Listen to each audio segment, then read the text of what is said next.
In 2008, as Wall Street crumbled, a little-known Texas investor pocketed $500 million by betting against the U.S. housing market. His name, Kyle Bass. This was just the beginning.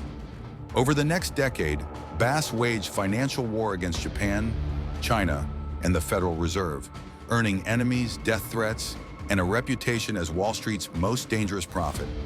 This is the untold story of a man who doesn't just predict crashes, he profits from them. In 2006, Kyle Bass was a rookie hedge fund manager. While banks peddled AAA-rated subprime mortgages, Bass saw rot. He discovered that 62% of subprime loans required no proof of income. Wall Street had built a house of cards, and Bass bought insurance on it. By 2008, his $30 million bet ballooned into $500 million. But instead of celebrating, Bass returned investor money. Bass stated, "I didn't want to be the guy who got lucky once."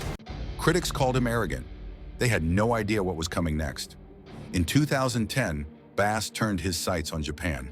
The country's debt-to-GDP ratio hit 230%, the highest in the developed world. Bass bet $200 million that Japan's bond market would collapse. For years, nothing happened. The Bank of Japan printed money, propping up the system. Bass lost millions. Critics labeled him a one-hit wonder chasing ghosts.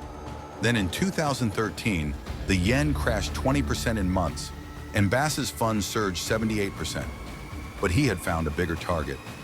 In 2015, Bass made his boldest bet yet. He claimed China's $35 trillion banking system was a ticking time bomb. He alleged $3.5 trillion in Chinese loans were fake, backed by air, and shorted the yuan. The backlash was instant. China's state media labeled him a financial terrorist. Investors panicked. Bass remarked, "They're lying about their GDP. It's all a facade." By 2020, China's Evergrande collapsed, exposing $300 billion in hidden debts.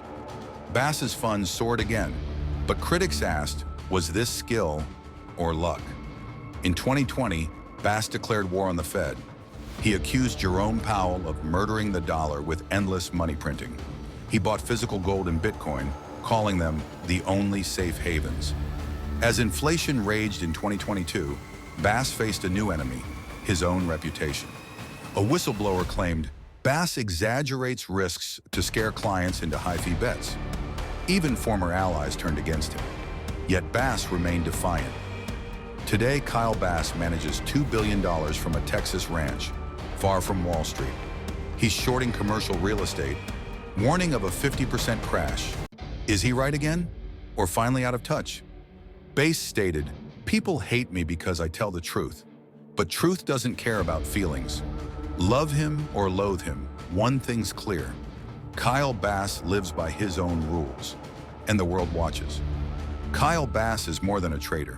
He's a provocateur, a Cassandra, a cowboy capitalist. In a world of groupthink, he bets against the crowd and wins big, until he doesn't. Perhaps his greatest legacy isn't his billions. It's this question: do we hate him because he's wrong, or because he's right? Will Bass's real estate bet crash? Comment below.